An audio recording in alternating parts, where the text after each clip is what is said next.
नमस्कार, आप देख रहे हैं कुरुक्षेत्र और मैं हूं आपके साथ आलोक। दक्षिण का द्वार कहे जाने वाले कर्नाटक में 224 विधानसभा सीटों के लिए प्रचार चरम पर है।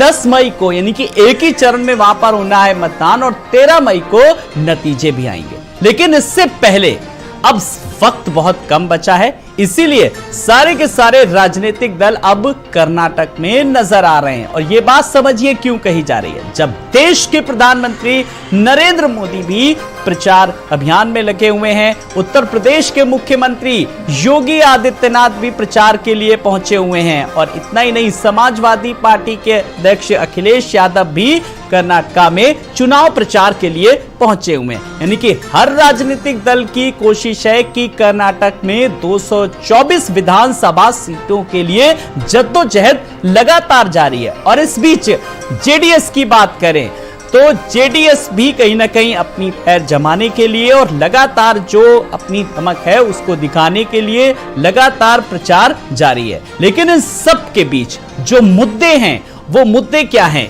कर्नाटक को लेकर के अगर बात करें तो चाहे वो गरीबी की बात करें, चाहे वो बेरोजगारी की बात करें, महंगाई की बात करें, इस पर थोड़ा सा कम चर्चा हो रही है। लेकिन चर्चा बजरंगबली पे कुछ ज्यादा हो रही है। कुछ ऐसे ही तमाम सारे मुद्दे हैं। लेकिन बड़ी बात यह है कि उत्तर प्रदेश को लेकर के अगर बात करें और कर्नाटक में तो क्या कुछ कनेक्शन है, किस तरीके से, और अखिलेश यादव भी लगातार प्रचार प्रसार के लिए पहुंच रहे हैं वहां पर, और इसके किस तरीके से दूरदर्शिता साफ तौर पर देखी जा सकती है। ऐसे ही कुछ सवालों के जवाब लेंगे और जल्दी से बिना कुछ देर के हुए आए हुए मेहमानों से अपने दर्शकों का परिचय करा देते हैं। और तो जल्दी से हमारे साथ स्टूडियो में इस वक्त जो मेहमान हैं उनसे भी हम अपने दर्शकों का परिचय करा रहे हैं। हमारे साथ समाजवादी पार्टी के प्रवक्ता मनोज यादव जी हैं स्टूडियो में। मनोज जी नमस्कार, आपका बहुत बहुत स्वागत है। और साथ ही साथ अपने दर्शकों को बता दें कि बीजेपी के प्रवक्ता अवनीश त्यागी जी भी हमारे साथ हैं। अवनीश जी नमस्कार, बहुत बहुत आपका स्वागत है। और इस बीच कुछ और भी मेहमान हमारे साथ जुड़ेंगे। और सबसे पहले मैं अवनीश त्यागी जी आपके पास आ रहा हूं। अवनीश जी, प्रचार धुआंधार चल रहा है, पीएम से लेकर के योगी मॉडल तक, अब यूपी से लेकर के किस तरीके से अब कर्नाटक में भी खूब जमकर प्रचार चल रहा है। और इस बीच अब 224 सीटों को पूरी तरीके से फतह करने के लिए अब इस बार कहीं कोई भूल चूक नहीं, इसीलिए पहले से पूरा का पूरा शीट नेतृत्व तो लगा हुआ है। नहीं, भारतीय जनता पार्टी को चुनाव हो या जनता की सेवा का काम, पूरी शिद्दत के साथ, पूरे मनोयोग से, पूरी रणनीति से और पूरे समर्पण भाव से। तो निश्चित रूप से चुनाव है, चुनाव राजनीतिक धारा बदलता है, देश के विकास की भाव सीमाएं तय करता है, उसकी रफ्तार तय करता है, उसकी दिशा तय करता है। भारतीय जनता पार्टी चुनाव और चुनाव को ही नहीं लेती, पूरे समय लगातार जनता के बीच में रहना और जनता के मन की सुनना, ये भारतीय जनता पार्टी के कार्यकर्ताओं का एक अभ्यास। जनता के बीच में रहो, जनता के मन जी, उनके जनता की बातों को नेतृत्व पहुंचाओ, जिसके आधार पर नीतियां बने और कार्यक्रम तय हो और जनता का अधिक जी। लेकिन कहा तो अब ये जा रहा है कि जैसे कि जो हालात, जो तस्वीर नजर आ रही है कि चुनाव के पहले तो कांग्रेस सबसे ज्यादा वहां पर फोकस कर रही थी, अब जैसे जैसे चुनाव नजदीक आया अब आप लोग पूरी तरीके से फोकस कर लिया, पूरा कैप्चर कर लिया है। नहीं, कांग्रेस क्या कर रही थी, कांग्रेस का अपना काम जी, और भारतीय जनता पार्टी की अपनी रणनीति, वो अपने तरीके से अपनी कार्य योजना के अनुसार काम करती है और वहां भी काम हो रहा है, कोई नई चीज नहीं है। और यहाँ नहीं, सभी जगह हो रहा है, जितने भी चुनाव होते हैं सभी जगह एक तरीके से काम होता है। बूथ कमेटियां बनना, बैठ के होना, संपर्क संवाद होना, प्रबुद्ध सम्मेलन होना, हर वक्त के लोगों के बीच जाना आना, उनकी सुनना, उनको अपनी योजनाओं के बारे में बताना, उनको वोट के लिए तैयार करना, ये भारतीय जनता पार्टी की रणनीति। अच्छा, तो ये भी लगे हाथ तो बता ही दीजिए अवनीश जी कि कौन सी ऐसी योजना है बजरंगबली के अलावा, बताइएगा कि ऐसा कौन सा मुद्दा है जो आप लोग जनता के बीच लेकर के गए, ये भी बता दीजिए जरा। देखिए, भारतीय जनता पार्टी ने जो शासन के मॉडल, प्रधानमंत्री नरेंद्र मोदी जी ने जिस तरह से राजनीति की धारा बदली, दिशा और दशा बदली है, राजनीति के तौर तरीके बदले, देश को आत्मविश्वास दिया है, देशवासियों को आत्मविश्वास दिया है, देश का गौरव अब विदेशों में बढ़ रहा है। तो देश को आत्मनिर्भर बनाना, विश्व बनाना, और जिस तरह से प्रत्येक जिसमें भारतीय शासित उत्तर प्रदेश है उनमें जो योजनाएं चल रही हैं, उनका योजनाओं का प्रचार प्रसार करना, ये भारतीय जनता जी। तो चलिए अब चुनौती आपको कहां कहां से मिल रही है इस पर भी हम बात करेंगे।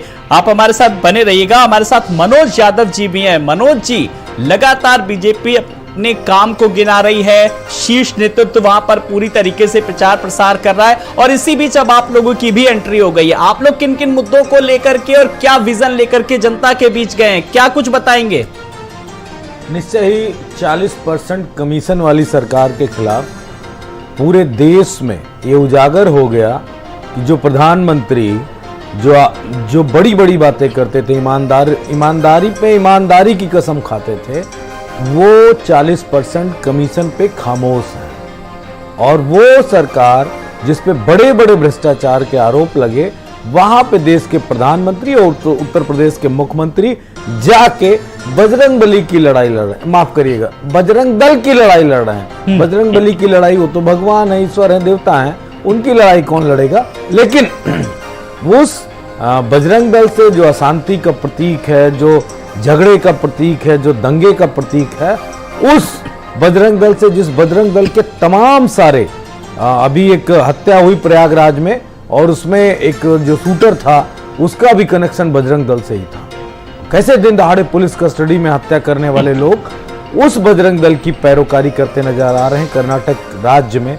तो ये स्पष्ट होता है और मैं ये मान के चलता हूं कि बीजेपी के पास वहां कोई मुद्दा नहीं है और ना ही बीजेपी वहां पे उन अपने कार्यकाल के मुद्दों के साथ चुनाव लड़ रही है। जैसे उत्तर प्रदेश का निकाय का चुनाव हुआ, यहां भी बीजेपी मुद्दों से भागती रही। ठीक उसी तरह जैसे कर्नाटक में चुनाव, प्रधानमंत्री योगी आदित्यनाथ वो भी मुद्दे से अलग हट के जा रहे हैं। तो समाजवादी पार्टी जहां भी चुनाव होगा, समाजवादी पार्टी मुद्दों की बात करेंगे।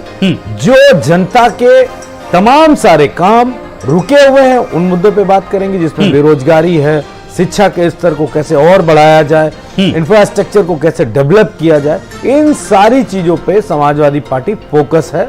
हम प्रधानमंत्री और मुख्यमंत्री की लाइन पे ना कल थे, ना आज है और ना कल रहने का प्रयास करें। अवनीश जी, देखिए अब आपने सुना मनोज जी ने कहा, समाजवादी पार्टी के प्रवक्ता, वो तो देखिए किस तरीके से ठोस मुद्दों को लेकर के, जनता के हित से जुड़े मुद्दों को लेकर के जनता के बीच जा रहे हैं और इसीलिए यूपी से कर्नाटक पहुंचे और अपने मुद्दे भी बात करी। लेकिन वो इधर उधर के मुद्दों पर नहीं जा रहे हैं, ना ही चुनाव लड़ रहे हैं, ना ही अपना विजन दे रहे हैं कि किसी और मुद्दे को लेकर, बस विकास से जुड़े मुद्दों को लेकर के वो बात कर रहे हैं।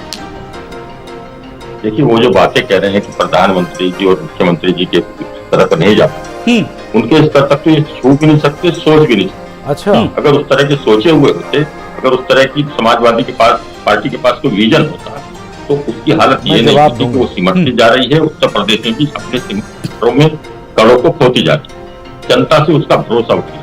उनका विकास से कोई लेना देना नहीं। जातिवाद, धर्मवाद, परिवारवाद फैलाने वाली ये पार्टी अब कहीं कुछ रही नहीं है कि कर्नाटक में क्या करेगी। इन प्रदेशों में वहां से बिस्तर बोलियां समेट कर घर बैठ गए हैं। अब उत्तर प्रदेश भी नहीं बचा है इनके पास। उत्तर प्रदेश की हालत ये है कि 2012 के बाद से कोई चुनाव ऐसा नहीं जीत पाई समाजवादी पार्टी जिसको ये अपना कर कैसे। तो समाजवादी पार्टी तो लगातार सिकुड़ती जाती। इसका भारतीय जनता पार्टी से क्या मुकाबला? भारतीय जनता पार्टी के पास विजन है, भारतीय जनता पार्टी के पास नेतृत्व है, सक्षम नेतृत्व है।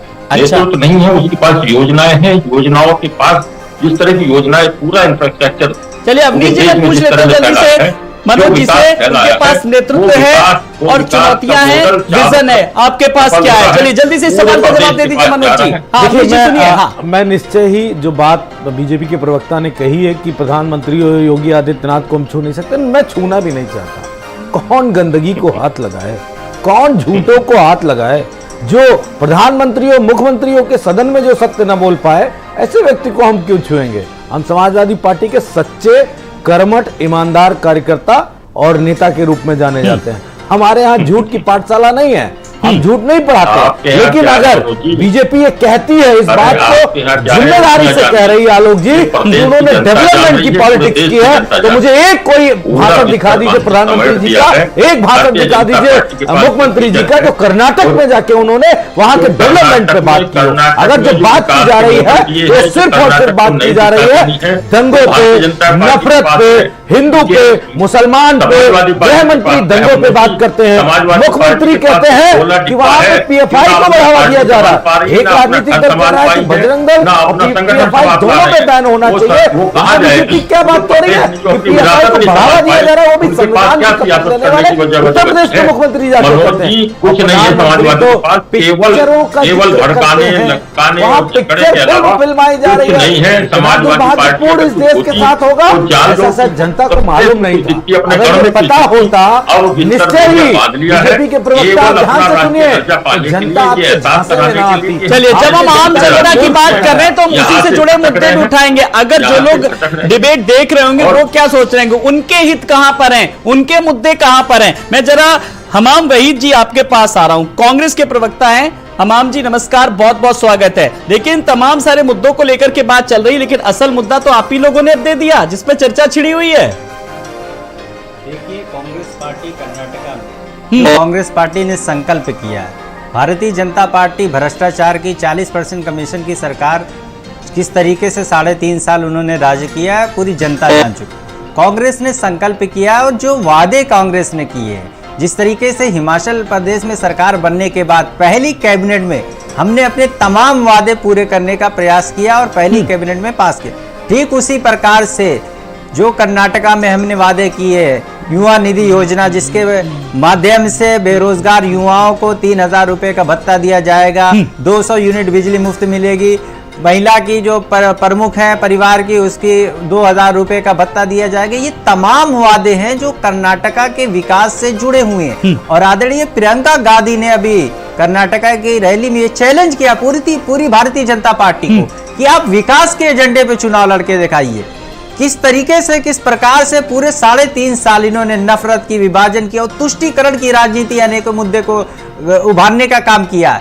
लेकिन कांग्रेस पार्टी की नेता श्रीमती प्रियंका गांधी ने कहा है कि हम विकास के मुद्दे पे चैलेंज करते हैं भाजपा के पार्टी को। अच्छा हमाम भाई, आप साउथ में लगातार पूरा कर्नाटक, बेंगलुरु पूरा तरीके से फोकस था इतने सालों से। कांग्रेस का अगर बात करें पिछले 2 सालों से आप लोग पूरी तरीके से सक्रिय थे, लेकिन अब इस बीच अगर बीजेपी का शीर्ष नेतृत्व तो चुनाव आते आते किस तरीके से वहां पर लगा हुआ है, आपको क्या लग रहा है कि थोड़ा अब सारा कैप्चर कर लिया गया या मुद्दे आपके हावी हैं? देखिए, भारतीय जनता पार्टी का एक सूत्री कार्यक्रम है कि चुनाव जीतना, उसके लिए धन बल और जो भी चीज का प्रयोग करना हो और लोगों को लड़ाना हो जाति के नाम पे, धर्म के नाम पे, वो तमाम तरीके का प्रयास करती है। अभी आप देख रहे हैं कि पड़ोस का राज्य मणिपुर किस तरीके से जल रहा है और हमारे देश के प्रधानमंत्री, देश के गृह मंत्री और उत्तर प्रदेश के लोग किस तरीके का बयान देते हैं। आज आप कर्नाटका में प्रचार करने में व्यस्त हैं, आपके ऊपर देश की जिम्मेदारी है। तो भारतीय जनता पार्टी केवल प्रचारबाजी में विश्वास रखती है और प्रचार में यकीन रखती है। कांग्रेस पार्टी अपने संकल्प, अपने इरादे और जनता को डिलीवर करने वाले वादों के साथ मैदान में आई।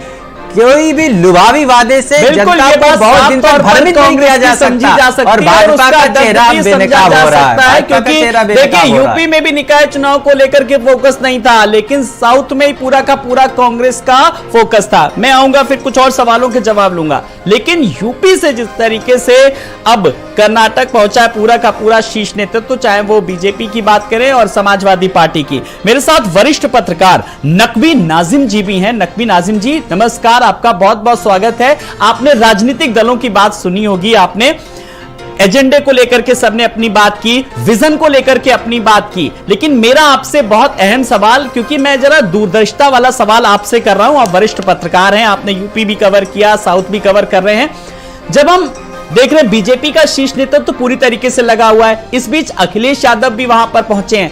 इस अखिलेश यादव भी जो पहुंचे हुए हैं, तो साफ तौर पर इसकी दूरदर्शिता को लेकर के अगर मैं बात करूं नाजिम जी, तो जो तीसरे मोर्चे को लेकर के जो कवायद चल रही है, क्या उसकी एक नींव रखने या उसके लिए तैयारियां की जा रही है, इस नजरिए से भी देखा जा सकता है क्या अखिलेश यादव का भी दौरा? बिल्कुल, देखिए जो तीसरा मोर्चे की जो बात हो रही थी और उसकी संभावनाएं जो है वो अभी खत्म तो हुई नहीं है, तो उसमें उसकी एक, आप इसको यूं कह सकते हैं कि उसकी एक प्रैक्टिस की जा रही है कि कैसे एक दूसरे के साथ मिलके काम किया जाएगा।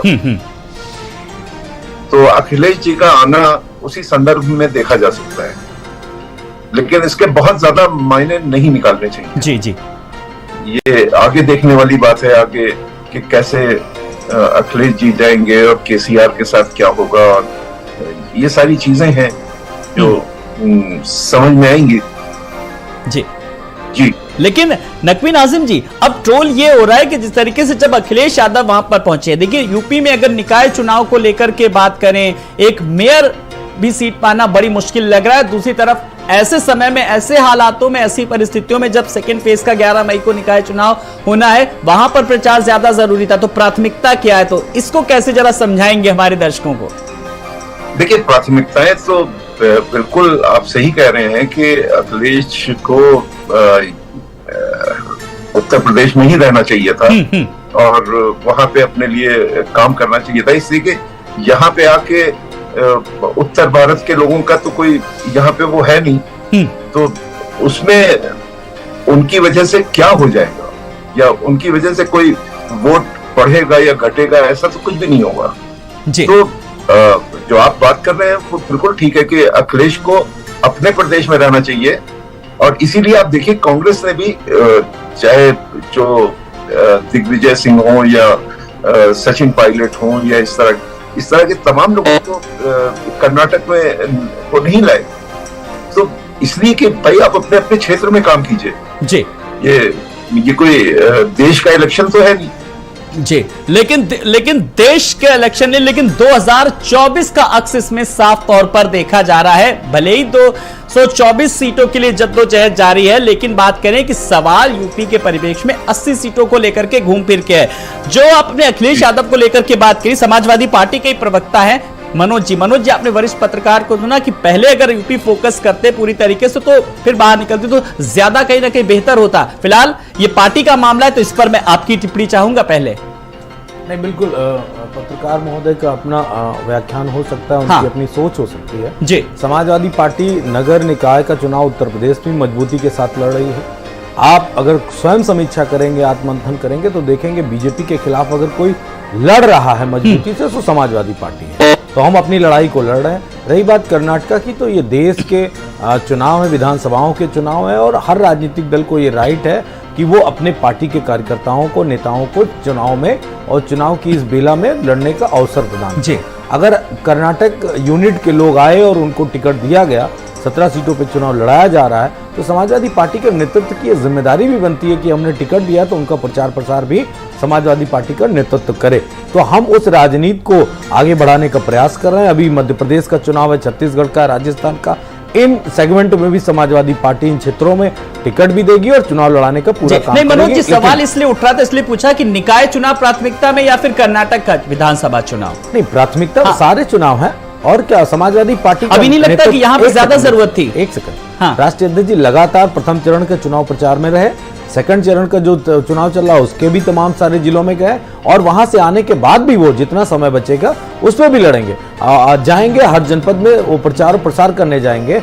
आदरणीय शिवपाल जी, आदरणीय डिम्पल जी, आदरणीय धर्मेंद्र जी, और उसके अलावा पार्टी के चाहे स्वामी प्रसाद मौर्य जी हों, हमारे प्रदेश अध्यक्ष जी हों, और आजम साहब हों, प्रोफेसर राम गोपाल जी हों, जितना शीर्ष नेतृत्व है पार्टी का, वो सभी लोग अपने अपने जनपदों में चुनाव करा के अब दूसरे चरण के जनपदों में उनको एज ए प्रभारी के रूप में भेजा गया है। अब मैं सवाल पूछूं कि अमित शाह, नड्डा जी काहे नहीं आए चुनाव लड़वाने के लिए नगर निगम का?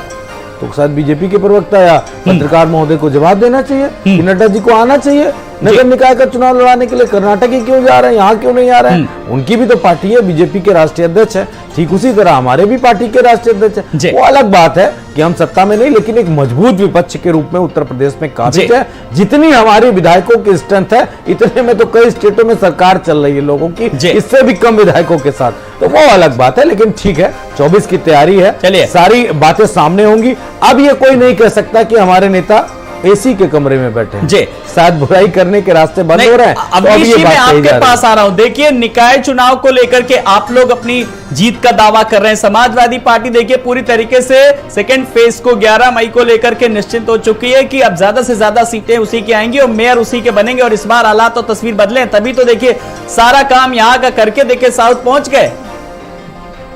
दोनों तरह से देख सकते हैं आलोकी। ये भी ले सकते हैं कि यहाँ जनता ने समर्थन दे दिया, अच्छा, यहाँ देख लिया जनता ने उठाना, तो वहां टाइम काटने चले जाए। कर्नाटक में ये क्या कर पाएंगे सबको पता है, नगर निकाय चुनाव में क्या हो रहा है इनको पता है, कर्नाटक में हमारे सांसद भी रहे हैं, विधायक भी रहे हैं, पिछले चुनाव में क्या मिला था इनको, नगर निगम कुछ नहीं मिला, तो ये क्या इनकी चुनाव में लगातार, तो मैं तो 2012 के बाद से दे रहा हूँ ना, 2012 के बाद से समाजवादी पार्टी की स्थिति जो हो रही है, तमाम जोड़ तोड़ घटा जोड़ और तमाम जो आपको हिमाचल में कल मिला है उससे ज्यादा हमको उत्तर प्रदेश में मिला है। तमाम जितने सुन रहे हैं नहीं सुन रहे हैं? हाँ, जो शिमला में आपको मिला है ना, उससे अच्छा हमको उत्तर प्रदेश में 17 में मिला था, और अभी 23 में भी हमको मिलेगा। बंद करके ये बात तो समझो, प्रधानमंत्री के बारे में कुछ पूछिए, ये बात भी सवाल बिल्कुल जायज उठा रही कांग्रेस पार्टी। प्रधानमंत्री जी को देश की चिंता नहीं, कर्नाटक की चिंता है। अरे उसको छोड़ो, आपको की चिंता है, केवल फाइल्स पे चिंता है। गजब के प्रधानमंत्री हैं। इस देश का दुर्भाग्य ये रहा कि ऐसे व्यक्ति को प्रधानमंत्री मिल गया। राजनीति बंद कीजिए, देश जाग चुका है, देश जागरूक हो चुका है। विकास की बात करिए, विकास के मुद्दे पे चुनाव लड़ने की बात करिए, लोगों को लड़ाने का, ध्रुवीकरण का, विनाश की राजनीति को बंद करिए। जनता जान चुकी है, कर्नाटका से शुरुआत होगी, आप मजबूती है और कर्नाटका से शुरुआत होगी। वो भारतीय जनता पार्टी की एक ताकत है जिसके बल पे लगातार चुनाव। अवनीश जी, अब तो हमाम वहीद भी देखिए, कांग्रेस भी कह रही कि जो ध्रुवीकरण की राजनीति है बंद करिए, क्योंकि वो जनता के बीच विकास के मुद्दों को लेकर के गई लगातार। अब उसने क्योंकि काम किया है जीरो ग्राउंड पे, इसलिए हम आपको नसीहत कर रही है कि महाराज जी कर्नाटका जाते हैं प्रचार करने, उत्तर प्रदेश संभल नहीं रहा है, उत्तर प्रदेश संभल नहीं रहा, आप कर्नाटका प्रचार करने जाते हैं। मैं स्वागत करता हूँ मुख्यमंत्री जी का, जहाँ जहाँ जाएंगे वहाँ से भाजपा प्राप्त होगी। सक्षम है, जनता को गुमराह नहीं किया जा सकता। आपके उत्तर प्रभावी बातें थे, कौन सा ऐसा मॉडल दे दिया, कौन सा ऐसा प्रत्याशी दे दिया, वही मॉडल नहीं है। फिर बुलडोजर तंत्र है उत्तर प्रदेश में, अपराध का बोलबाला है, और किस मुंह से सुशासन की बात कर्नाटका में करने गए हैं। जनता का पूरा भरोसा है, माननीय मोदी जी के प्रति पूरा भरोसा है और प्रदेश के प्रति पूरा भरोसा है। लुभावी वादे किए, बल पर 100 स्मार्ट सिटी बनाएंगे, सबके अकाउंट में 15 लाख आएंगे। आपने जनता को ठगने का काम किया है, आपने जनता को ठगने का काम किया है। कर्नाटका में जो आपने सरकार चलाई है, 40% कमीशन चोरी वाली सरकार है, भ्रष्टाचार में पूरी तरीके से चूर है। उस सरकार को जनता बेदखल करने आ चुकी है। जनता विकास के नाम पे वोट देना चाहती है, और आपके जो विकास के नाम पे धोखले वादे थे वो जनता जान चुकी है। अब भाजपा के गिनती के दिन बचे हैं। सबका साथ सबका विकास और सबका साथ अपना विकास, अपने परिवार का विकास, और केवल सबका साथ मोदी एंड कंपनी का विकास। देश को दोराहे पे खड़े करने वाले लोग, देश को बर्बाद करने वाले लोगों को जनता ने सत्ता से बाहर कर दिया है। हाँ, तभी तो 2014 में जो पेट्रोल 70 रुपए में बिकता था, आज कितने रुपए में बिक रहा महोदय? देश की जनता मान रही है, महंगाई से जनता त्रस्त है, बेरोजगारी से जनता त्रस्त है, इंफ्रास्ट्रक्चर मजबूत हो रहा है। चलिए, ये भी बड़ी विडंबना है कि महंगाई से भी त्रस्त है, लेकिन मुद्दे चुनाव में कौन से उठ रहे हैं, ये भी बहुत बड़ी बात है। ये भी इसे विडंबना कहेंगे उन राजनीतिक दलों के लिए, और इसमें सब राजनीतिक दल कहीं ना कहीं शामिल है। ठीक है, मैं राजनीतिक दलों के पास आऊंगा। मैं वरिष्ठ पत्रकार नकवी नाजिम जी आपके पास आ रहा हूं, एक बहुत अहम सवाल का जवाब, जो आज की हमारी डिबेट का मुख्य एक सवाल है। जब हम बात करें अखिलेश यादव को लेकर के, जिस तरीके से प्रचार कर रहे हैं वहां पर, जब हम अगर वहां के जरा जातीय समीकरणों को लेकर के अगर बात करें नाजिम जी, तो दलित 18%, मुस्लिम 13%, लिंगायत 11%, वोकलिंग 9%, आदिवासी 8%। ये एक मोटे मोटे तौर पर यह आंकड़ा है। लेकिन इसी खास वर्ग को अपने पाले में लाने के लिए कहीं ना कहीं अखिलेश यादव की एक कोशिश नहीं, कहां पे अपने पाले में लाने की? कर्नाटक में या यूपी में? कर्नाटक में। कर्नाटक में आज मैं पहली बार आपसे अखिलेश का नाम सुन रहा हूं। मैं कम से कम 70% स्टेट को मैं देख चुका हूं, और हमने पूरी मतलब घूम रहे हैं लगातार। तो पहली बार इस प्रोग्राम में मैं ये सुन रहा हूं कि अखिलेश है। इससे पहले मैंने बेल्लारी के पास केसीआर का नाम सुना था। ये सब बहुत ही छोटे छोटे फैक्टर हैं। मतलब चूंकि आप यूपी से हैं और आपका चैनल यूपी का है, इसलिए आपके लिए हो सकता है ये बहुत बड़ी बात हो, लेकिन यहाँ कर्नाटक में इसकी कोई चर्चा नहीं है। जी तो इसके ऊपर मतलब इसके ऊपर बात क्या की जाए? जी।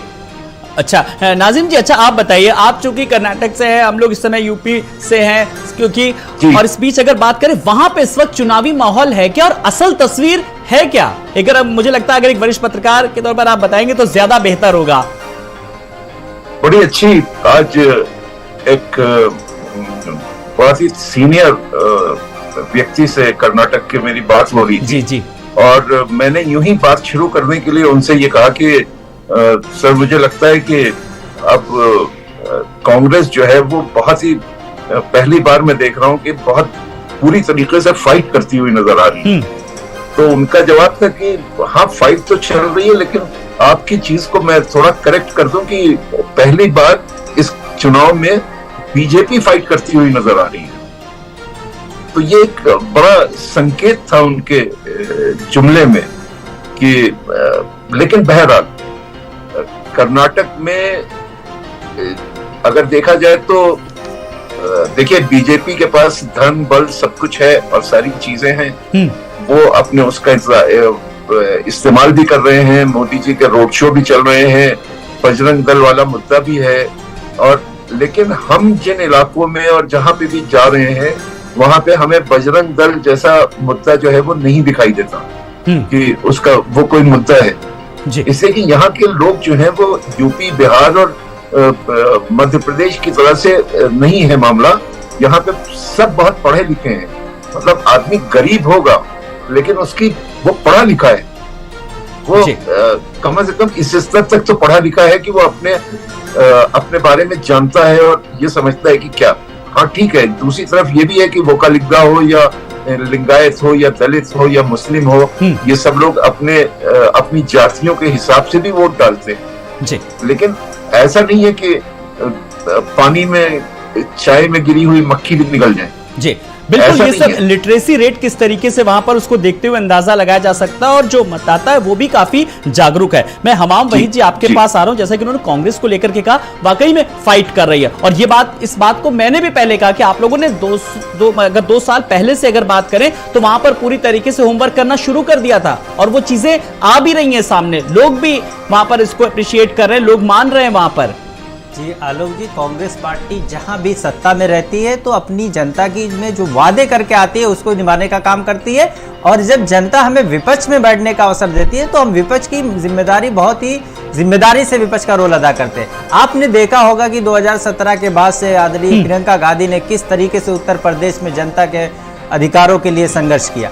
तो कर्नाटका में चाहे डीके शिव कुमार जी हो जो प्रदेश अध्यक्ष हैं, चाहे हमारे पूर्व मुख्यमंत्री जी हो, दोनों ने मिलकर कर्नाटका के विकास के लिए और जो कर्नाटका में भ्रष्टाचार की सरकार भारतीय जनता पार्टी चला रही थी 40% वाली, उसके खिलाफ जनता में माहौल बनाने का काम किया। और अब हम जनता के बीच में ग्रास रूट पे जाके समीक्षा करके जो हमने वादे किए हैं महिलाओं के लिए, युवाओं के लिए और तमाम तरीके के वादों, वो जनता के विकास के लिए, जनता के हित के लिए लिया गया। अच्छा, हमारी जनता को ये बताइए जो व्यूअर हैं उनके लिए कौन कौन से ऐसे मुद्दे हैं जिनको लेकर के आप जनता के बीच गए, क्योंकि मेरी डिबेट जनहित के मुद्दों से जुड़ी ज्यादा होती है। सबसे बड़ा मुद्दा जो है युवाओं का मुद्दा है।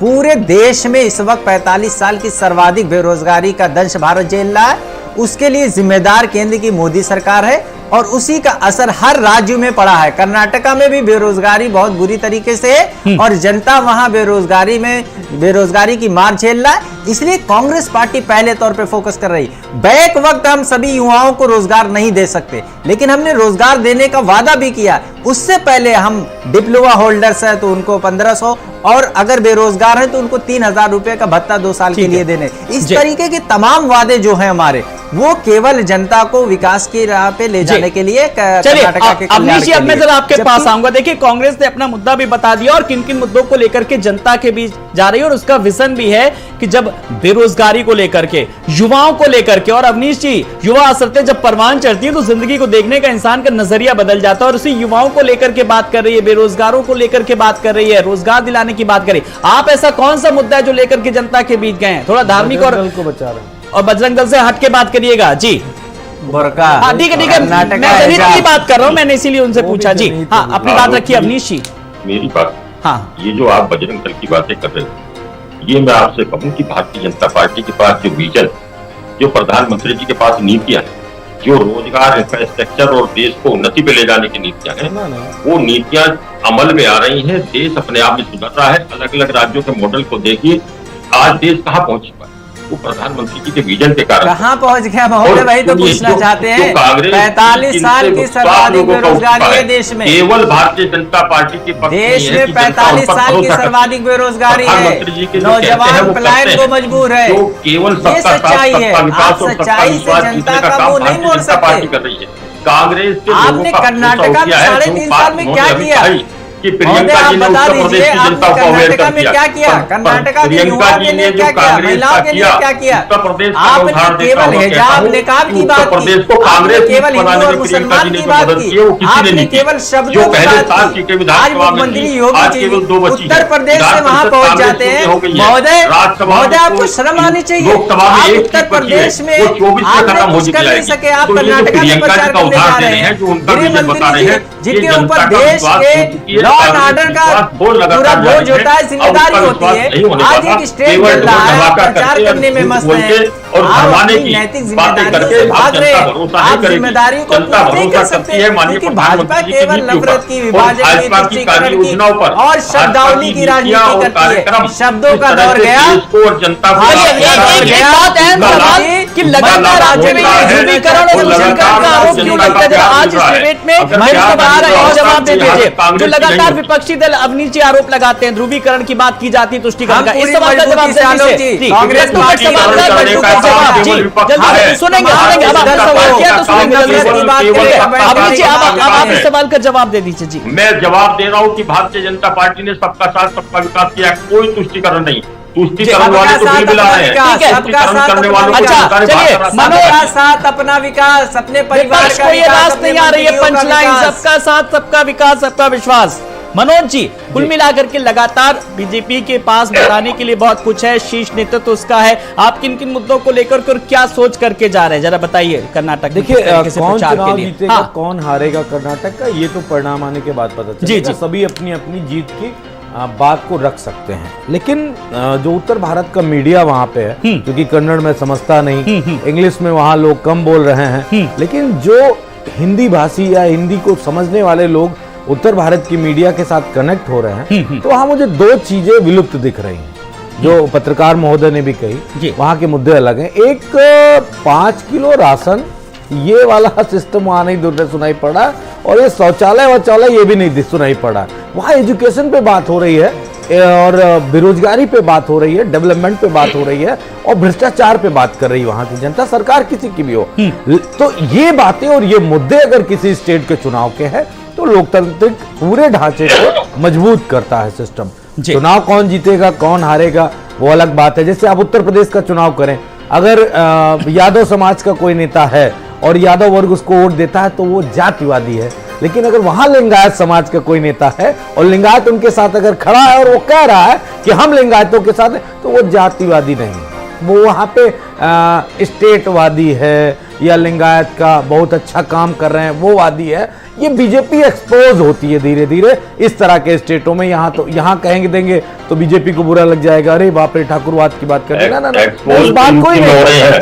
क्या हुआ? पूरे देश में हो चुके हैं मनोज जी, और प्रदेशों से सब प्रदेशों से विस्तार हो गया, इसीलिए बन चुका है। इसीलिए मोदी जी लिंगायतों का बर्थडे मनाने गए थे। येदियुरप्पा जी का जन्मदिन मनाना पड़ गया था, मोदी जी को मनाना पड़ गया था। क्यों मनाना पड़ गया था भाई? लिंगायत नाराज थे क्या? तब आपको जातिवाद सबका साथ सबका विकास भाजपा का मंत्र है, सबका साथ लेते हैं। भारतीय जनता पार्टी को यादव विपक्ष में जा रहे हैं, कांग्रेस विपक्ष में है, उसकी बात तो सुनते नहीं हो। इस तरह से समाजवादी पार्टी सदन में लोगों को बैठने नहीं देते हो, सदन में लोगों के माइक बंद कर देते हो, सबका साथ सबका विश्वास करते हो। अगर विपक्ष सवाल पूछ ले तो उसको आप पता नहीं क्या समझने लगते हो। कामयाबी मिल रही है, जनता का प्यार मिल रहा है, स्नेह मिल रहा है, समर्थन मिल रहा है। भारतीय जनता पार्टी का कुंभा बढ़ रहा है, समाजवादी का कुंभा बढ़ रहा है। मैं मंदिर बताता हूँ कर्नाटक का, वहाँ पे उत्तर भारत की मीडिया के लोग मंदिर में जाते हैं, बजरंग बली केवल आलोचना करने से या नकारात्मक बातें करने से कोई बना नहीं होगा। और वहाँ पे जो दर्शन करने वाले भगवान थे, उन्होंने कहा कि मोदी ने ये गलत किया, भगवान बजरंग बली को वहाँ चुनाव में नहीं लाना चाहिए था। वो अपनी कन्नड़ और हिंदी मिक्स में चलिए बोल हम रहे एक थे। बार फिर ये बात भी कर रहे हैं, बड़ा अली अच्छा बजरंग बली की लगा। बात नहीं कर रहे हैं, बात विकास की कर रहे हैं। एक बार मैं नकवी नाजिम जी आपके पास आ रहा हूं। आपने यूपी का विधानसभा भी किस तरीके से कवर किया होगा और कर्नाटक को लेकर के भी किस तरीके से वहां पर मुद्दों को लेकर के बात करें। मैं अगर यूपी को लेकर के नाजिम जी अगर बात करूं तो मैं डिबेट कराता हूं एज बीइंग जर्नलिस्ट। मेरा आपसे सवाल है, आप तो काफी सीनियर हैं, बातें बहुत अच्छी लगती हैं जब हम डिबेट में सवाल पूछते हैं कि विकास की बात की जाए, एक विकास का मॉडल किया जाए, लेकिन चुनाव आते आते वो जाति धर्म में बट जरूर जाती है वो। लेकिन वहां पर आप किस तरीके से आप हालात परिस्थितियां देख रहे हैं? देखिए, यहाँ के ऊपर जो मुद्दे उठाए, चाहे सरकार ने कांग्रेस ने जो मुद्दे उठाए कि 40% कमीशन और इस तरह की तमाम बातें की, वो यहाँ की एक तरीके से देखा जाए तो यहाँ पे जनमानस में फैला हुआ है और पिछले 1 साल से ये सारी चीजें उठ रही हैं या उठाई जा रही हैं। तो और उसके बाद जो सबसे बड़े मुद्दे हैं जो आप इस प्रोग्राम में भी गिने जा रहे हैं कि बेरोजगारी है, और जितने दूसरे मुद्दे हैं, एकदम से सारी चीजें जो है वो याद नहीं आती हैं जी। तो ये सारे सबसे बड़ा मुद्दा जो है वो महंगाई और बेरोजगारी का है। तो इसको सबके पास अपना अपना रोड मैप है। सवाल ये है कि बीजेपी इसके ऊपर कुछ कह नहीं पा रही है, इसलिए 3.5 साल से वो इस काम कर रही है और कांग्रेस जो है वो बहुत बोल रही है, इसलिए कि वो बिल्कुल मतलब जिसको लगता है कि हम अभी सरकार में है ही नहीं तो हम कुछ भी बोल सकते हैं, और वो फ्री बीस की भी बात कर रही है और गारंटी कार्ड की बात कर रही है। तो कांग्रेस के पास पूरा वक्त है इसको करने के लिए। बीजेपी नहीं बोल पा रही है इसलिए कि उनके यहाँ ये कहा जाए कि अगर आप अगर करना ही था तो कर लेते, 3.5 साल में आपने क्यों नहीं किया, तो इसका जवाब कौन देगा? बिल्कुल। और मुझे लगता है कांग्रेस शायद इसलिए भी बोल रही है क्योंकि कांग्रेस ने होमवर्क भी किया हो। मैं इमाम भाई जी सही कह रहा हूं? कोई भी अपोजिशन पार्टी आएगी जी। आलोक जी ये शुभ संकेत है, ठीक है। हाँ जी आलोक जी ये शुभ संकेत है कि कर्नाटका की जनता भारतीय जनता पार्टी को एक संदेश देने जा रही है कि उनकी नफरत की दुकान अब बंद होने वाली है। उनके निकाब और हिजाब का मुद्दा जो पिछले 3.5 साल से लगातार कर्नाटका में लोगों को लड़ाने के बीच में और लोगों को जो कल्याणकारी योजनाएं होनी चाहिए, जो जिस पे सरकार का ध्यान होना चाहिए, उस पे सरकार ना ध्यान करके निकाब की बात, कभी हिजाब की बात, कभी टीपू सुल्तान की बात, ये कभी हिंदू की बात, कभी मुसलमान की बात, कर्नाटका की जनता जान चुकी है और वो जागरूक हो चुकी। वहां से इनकलाब की शुरुआत होगी और धीरे धीरे पूरे देश में एक संदेश जाएगा कि भाजपा की नफरत की, विभाजन की, तुष्टीकरण की राजनीति के दिन अब खत्म हो चुके और इन्होंने जो जनता से लुभावी वादे किए, 40% कमीशन खोरी वाली सरकार इन्होंने चलाई, जनता से जो वादे किए, अभी इन्होंने कहा कि प्रधानमंत्री की नीति, महोदय कर्नाटका के जो चीफ मिनिस्टर हैं या कर्नाटका में जो आपकी सरकार थी, वो सरकार ने क्या किया? कब तक मोदी जी के पीछे छिपेंगे? मोदी जी ने तो कहा था 15 लाख आपके अकाउंट में आएंगे, मोदी जी ने तो कहा था गरीब आदमी हवाई जहाज से चलेंगे, वो हमने देख लिया, जनता जान चुकी है। अब भाजपा की उल्टी गिनती शुरू हो गई। अवनीश जी ये ऐसा ऐसी बात की कही जा रही है कि भाई उल्टी गिनती, भाई एक तरफ तो कर्नाटक के सीएम योगी मॉडल की तारीफ कर चुके हैं, वही योगी जी अब तारीफ महाराज जी से प्रदेश संभल ही नहीं पा रहा है, महाराज जी से प्रदेश संभल ही नहीं पा रहा है। रोजगार यहाँ भी लड़ सकती की बातें करी गई थी, परंतु यहाँ नहीं चल पाई। आलोक जी यहाँ देखिए कांग्रेस से भरोसा उठ चुका है, भरोसा नहीं जम पाएगा। कांग्रेस जो गड़बड़ करती रही है वो जनता के दिल से उतर चुकी है और नजरों से उतरे हुए नजरों पे नहीं चढ़ते हैं। भारतीय जनता पार्टी नजरों में है, भारतीय जनता पार्टी जनता के दिल में है, कर्नाटक के दिल में भी है। और ये नतीजे आप देखना, जब नतीजे आएंगे तो आपको भरोसा होगा। डिबेट में बैठेंगे, शायद हम भी बैठे, और तब जाके पता लगेगा। लेकिन अवनीश जी देखिए कांग्रेस तो कह रही है कि उसने पूरा होमवर्क किया है और जनता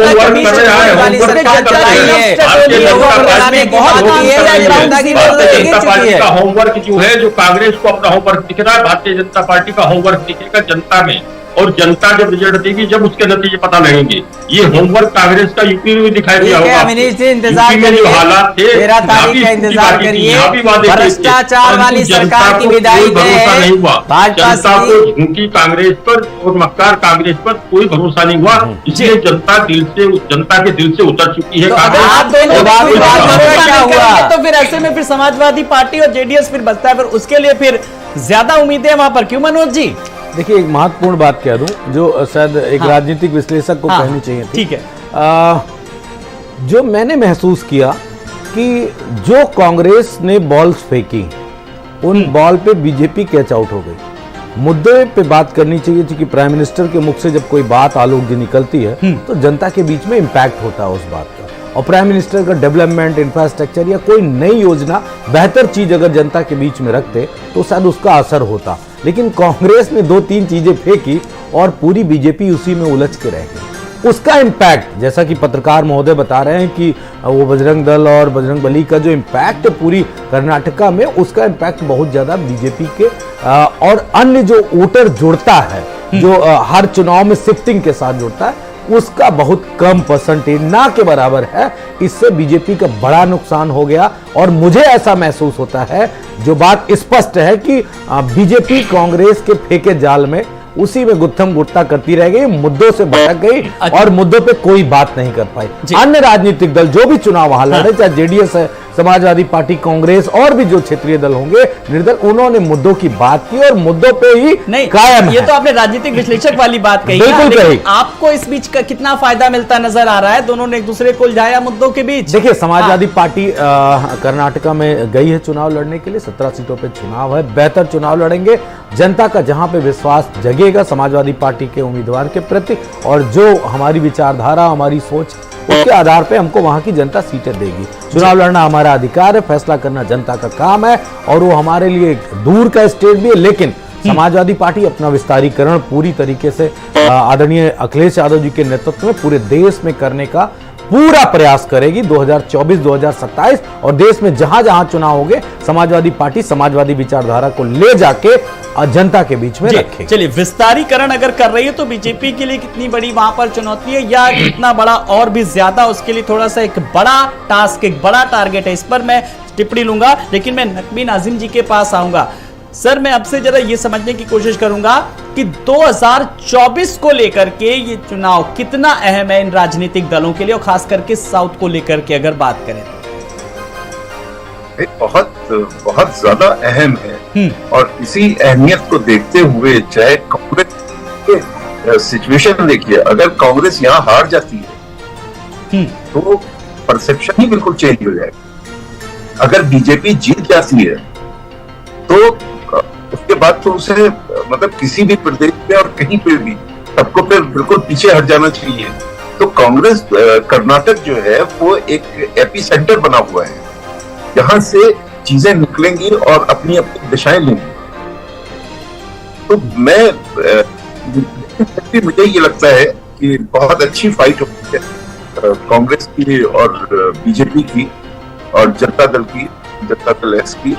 लेकिन मुझे ऐसा लगता है आज की सिचुएशन में, मुझसे 3 दिन पहले आप पूछते तो मैं आपसे कहता कि 130 सीटें कांग्रेस को मिलेंगी, लेकिन अब मैं आपको बकौल सतपाल मलिक सेफली ये कह सकता हूं कि कांग्रेस लार्जेस्ट पार्टी है। जी, चलिए, मुझे लगता है कि अब हमाम वहीद जी की भी किस तरीके से चेहरे की मुस्कुराहट भी बता रही है। आप लोगों का होमवर्क, फ्रेमवर्क और जो मुद्दों को लेकर के गए हैं, तो एक थोड़ी सी सफलता आप लोगों को मिलती नजर आ रही है। हालांकि वो तो 13 मई को ही पता लगेगा, लेकिन बड़ी बात यह है कि जिस तरीके से ओपिनियन पोल भी यही कह रहे हैं, आप लोगों के पक्ष में नजर आ रहे हैं। आलोक जी, सबसे बड़ी और खुशी की बात यह है कि जो मैं पहले भी कह चुका और महोदय भी अभी कह रहे थे कि भारतीय जनता पार्टी की जो नफरत और तुष्टीकरण की राजनीति है वो कर्नाटका की जनता बिल्कुल नकार चुकी है, और वहां से एक नया संदेश जाने जा रहा है।